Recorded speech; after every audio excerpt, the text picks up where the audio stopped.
Time for My Boat. Today in the My Boat shop, we're going to address the problem of leaks above the waterline, a reality for many boats approaching 10 years of age or older, especially this 20-year-old Fairline. Generally, the first signs of water intrusion are unsightly water stains and possibly mold on the interior of the boat, such as the ones we see here. Whether from leaking windows, hatches, stanchions, or other deck hardware, water leaks can cause interior damage, but more importantly, water can cause major structural problems. Most boat structures are made from layers of gel coat and fiberglass with an inner core of balsa or plywood. Water intrusion can cause osmosis in the fiberglass and rot in the core, leading to serious delamination like this and structural failure. Repairs for this kind of damage can be quite costly, so let's look at what you should be doing as preventative maintenance for your boat. One of the problem areas with flybridge boats is right here at the windows. They can leak due to the flex of the structure, so the first step in repairing the leak is to remove the windows.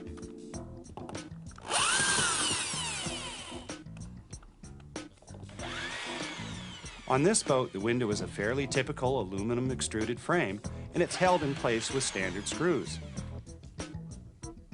Not only can a window or hatch begin to leak due to flexing or strain, but as the original caulking ages, it becomes brittle and falls out. The situation on this boat has also been aggravated by high-pressure power washing that just blows the caulking out. Just before you remove the last of the hardware, make sure you have some help so you don't drop the window and turn an inexpensive project into a real expensive one. Once the window is out, the first job is to clean off the old caulking, and for that I'm going to use an adhesive remover and a putty knife with the corners rounded so I don't scar the fiberglass.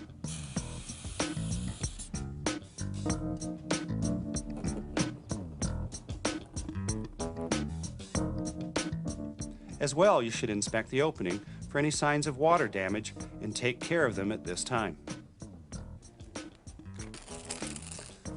So before I finish here, I'm going to lay down some masking tape just outside the outline of the frame to make sure the caulking has a nice clean edge.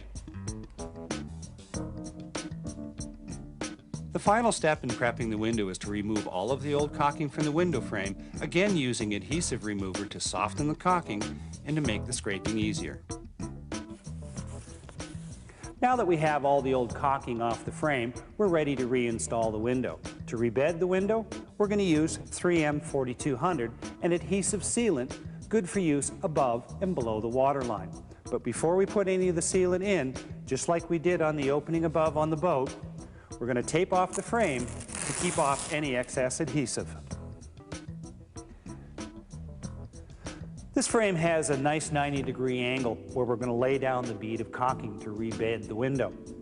To make a nice bead, cut your nozzle at a 45-degree angle with a large enough opening for the size of bead you want, and use a good quality caulking gun.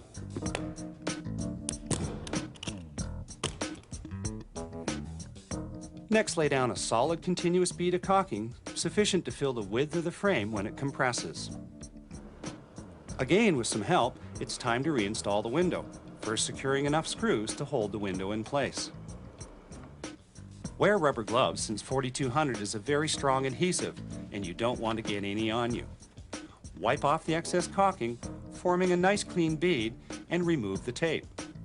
Once the caulking has set, come back and tighten down all the screws.